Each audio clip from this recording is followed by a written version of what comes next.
Dans le monde du basket professionnel, on parle très souvent des joueurs qui font beaucoup d'argent, mais je crois qu'on parle pas assez de la précarité de certaines situations.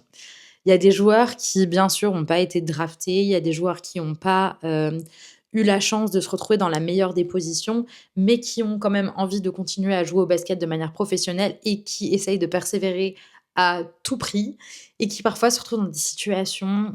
Faut savoir qu'il y a des joueurs au début de leur carrière qui signent pour un SMIC ou un tout petit peu plus. C'est pas des gars qui vont aller rouler sur l'or.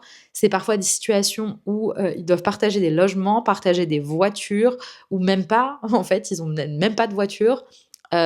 Des coachs horribles. Bref, ça bien sûr, ça existe aussi dans le basketball féminin, hein, même en pire clairement puisqu'il y a moins de budget. Tout ça pour rappeler que c'est pas qu'un monde de paillettes, qu'il y a beaucoup de gens qui n'ont pas eu les grandes portes ouvertes pour arriver là où ils sont aujourd'hui et qui ont dû travailler assez dur pour, pouvoir se créer une carrière et se sortir d'une situation en ayant un revenu plus que correct. Alors maintenant, bien sûr, il y a plein de moyens d'être payé beaucoup plus qu'à l'époque, avec tous les trucs de sponsoring, tous les trucs de déjà aux États-Unis, les athlètes, à l'université, ils sont capables d'être payés. Bref, il y a plein de situations qui font que maintenant, de nos jours, ça arrive un petit peu moins. Mais à l'époque, il faut savoir quand même qu'il y a plein de joueurs qui ont persévéré par, littéralement amour du jeu plus que par argent.